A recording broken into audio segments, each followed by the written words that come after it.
Central government ত্রিপুরার জন্য special development প্যাকেজের আওতাধীন 250 কোটি টাকা বরাদ্দ করেছে, ঘোষণা দিয়েছে পিএম শ্রী নরেন্দ্র মোদীজি।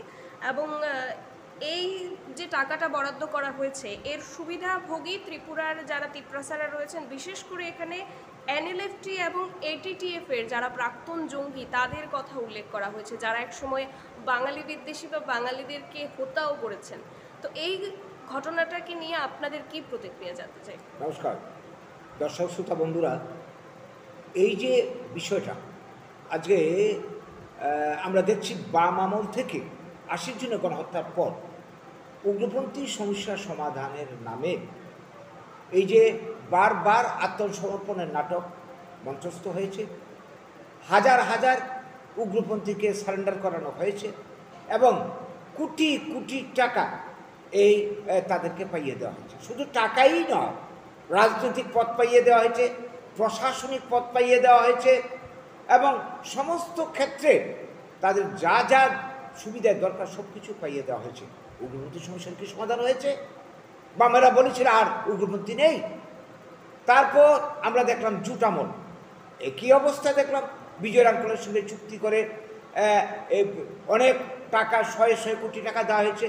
ত্রিপুরার 3টা সিট শান্তিবাজার চইলাম, প্রমোদনগরকে এসটি রিজার্ভ, বাঙালি মেজরিটি কিন্তু এসটি রিজার্ভ করা হয়েছে, আরও কত কিছু করা হয়েছে, সমস্যার সমাধান হয়েছে। তারপর আবার ফের বামেরা ফিরে আসলো, আবার একই নাটক মঞ্চস্থ হলো। যতদিন এরা ক্ষমতায় ছিল বারবার এইভাবে ত্রিপুরাতে অন্তত আমাদের যেটা হিসাব নামে বেনামে অন্তত 1010 থেকে 10,000 উগ্রপন্থী সারেন্ডার করেছে। আর এরা বলতো উগ্রপন্থী আছে 500-600। যাই হোক, এরপরে কি সমস্যার সমাধান হয়েছে? বলেছে বারবার আর উগ্রপন্থী নেই, একজনও নেই। সমাধান সব শেষ হয়ে গেছে, ত্রিপুরাতে শান্তি প্রতিষ্ঠা হয়েছে, ডেভেলপমেন্ট শুরু হয়েছে, ইত্যাদি ইত্যাদি। বর্তমানে চলছে বিজেপির আমল। এরা এসে উপজাতি উন্নয়নের নামে কারি কারি টাকা খরচা করছে, এডিসিতে খরচা হচ্ছে, সামগ্রিকভাবে খরচা হচ্ছে, বিভিন্ন প্যাকেজে খরচা হচ্ছে। বিভিন্ন সময়ে এই 7 বছরে অনেকবার বিভিন্ন প্যাকেজে টাকা দেওয়া হয়েছে। উগ্রপন্থী সমস্যার সমাধান হয়েছে? হয়নি। আবার প্যাকেজ 250 কোটি টাকার প্যাকেজ ওদেরকে দিল। আমাদের বক্তব্য এখানে স্পষ্ট, আমরা উপজাতিদেরকে আরও অর্থ দেওয়া হোক, আরও সুবিধে দেওয়া হোক, তাদেরকে উন্নয়নের প্রশ্নে যা করার দরকার করুক, আমাদের কোনো আপত্তি নেই, এটা আমরা বারবার বলেছি। কিন্তু এইভাবে যারা মানুষ খুন করেছে, বাঙালি খুন করেছে 80 জনের গণহত্যার পর থেকে 2000 সাল পর্যন্ত, এবং এখনও চলছে মাঝে মধ্যে, যারা বাঙালি মা বোনকে ধর্ষণ করেছে, হাজার হাজার খুনের পর শয়ে শয়ে বাঙালি মা বোনকে ধর্ষণ করেছে, যারা ত্রিপুরার লক্ষ লক্ষ এডিসি প্রত্যন্ত অঞ্চলের বাঙালিদের বাড়িঘর জ্বালিয়ে পুড়িয়ে কোটি কোটি টাকার সম্পদ ধ্বংস করেছে, যাদের আক্রমণের জন্য নিরাপত্তার প্রশ্নে এডিসি অঞ্চল থেকে লক্ষ লক্ষ বাঙালি বাড়িঘর ছেড়ে চলে এসেছিল, আজও বাড়িতে ফিরতে পারেনি, তাদের পুনর্বাসনের জন্য তো সরকার 1 টাকাও খরচা করা হয়নি, আজও ফিরতে পারেনি। তারপর এইভাবে যারা মার খাচ্ছে তাদের নামে কোনো সাহায্য নেই, যারা মারছে তাদের জন্য বারবার এটা কি প্রশ্রয় দেওয়া হচ্ছে না? উস্কানি দেওয়া হচ্ছে না? উগ্রপন্থী কাজে বাঙালি হত্যায় প্ররোচনা দেওয়া হচ্ছে না? এর জন্যই তো এরা বারবার এই সুবিধাটা নিচ্ছে।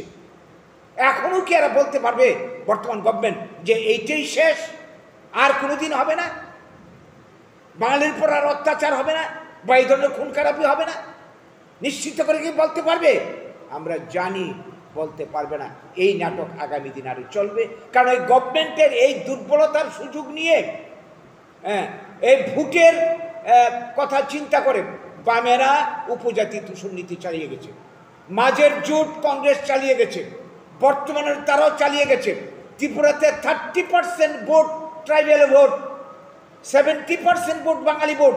বাঙালিদেরকে নিয়ে কেউ ভাবছে না, বাঙালি ভোটকে ফ্যাক্টরি মনে করছে না, অথচ বাঙালির ভোটে ত্রিপুরাতে যা কিছু হচ্ছে, এই যে রাজনীতি, জঘন্য রাজনীতি, তুষণনীতি, উপজাতি তুষণনীতি মাধ্যমে বাঙালির সর্বনাশ করা হচ্ছে, এইটা চলতে পারে না।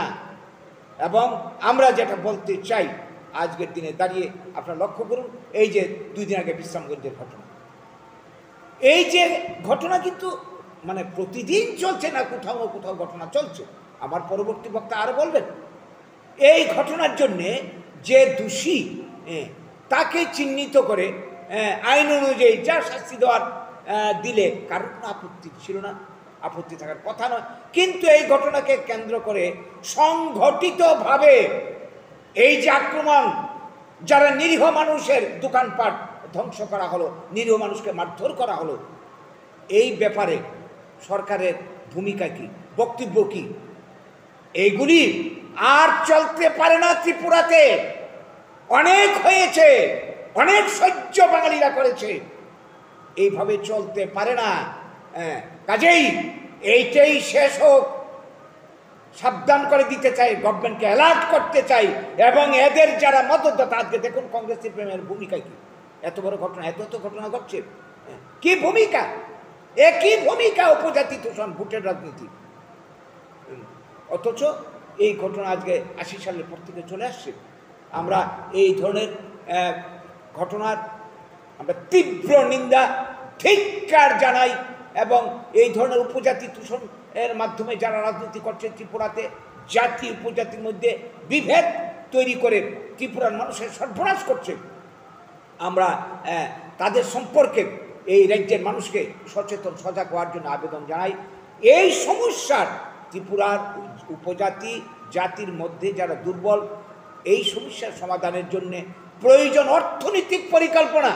ত্রিপুরাতে যে সমস্ত রিসোর্স রয়েছে, কি বলবো, বনজ সম্পদ, খনিজ সম্পদ, গ্যাস, পেট্রোলিয়াম থেকে শুরু করে যা যা রয়েছে, সেগুলিকে কাজে লাগিয়ে ত্রিপুরার ব্লক ভিত্তিক উন্নয়ন পরিকল্পনার মাধ্যমে 100% মানুষের কর্মসংস্থানের পরিকল্পনা নিলেই একমাত্র সমস্যার সমাধান হবে।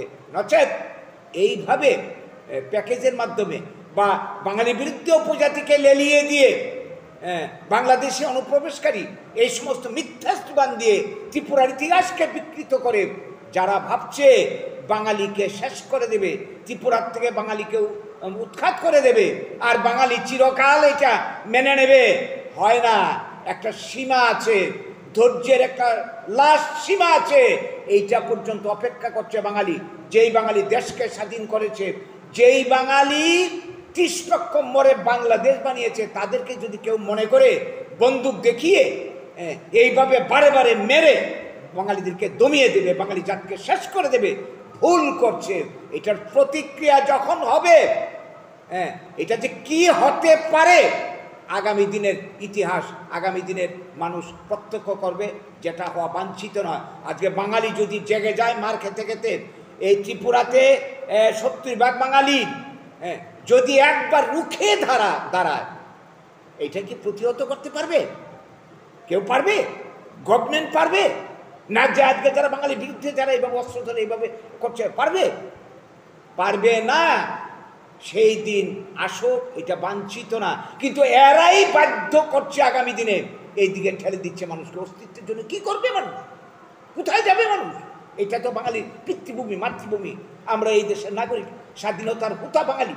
এই বাঙালির উপর এই আঘাত প্রত্যেকটা রাজনীতি দল পরিকল্পনা মাফিক এইভাবে বারবার আঘাত দেওয়া হচ্ছে। আমরা এটাকে সহ্য করব না। আমরা আবেদন আমরা সবার কাছে করছি। আমরা সবাইকে মানে কি বলবো, বিবেকের কাছে, জাগ্রত বিবেকের কাছে আমরা সবার কাছে আবেদন রাখছি, আপনারা পরিস্থিতিটা মূল্যায়ন করুন। এই ধরনের দূষণের রাজনীতি, উগ্রপন্থী দূষণ, উপজাতি দূষণের রাজনীতি বন্ধ হোক। সামগ্রিক ত্রিপুরাবাসীর কল্যাণে যেই পরিকল্পনা নেওয়া উচিত, অর্থনৈতিক সামাজিক পরিকল্পনা নেওয়া হোক, এতে আমরা সহযোগিতা করব, সাহায্য করব। এইভাবেই একমাত্র এই সমস্যার সমাধান হতে পারে। আর নইলে আগামী দিনে এইটা কিন্তু আগুন নিয়ে খেলা, বারবার বাঙালিদের উপর ভাষা নিয়ে, জাতি নিয়ে এইভাবে বারবার, এইটা কিন্তু পরিণাম ভয়ঙ্কর হবে। কাজেই সাধু সাবধান। নমস্কার।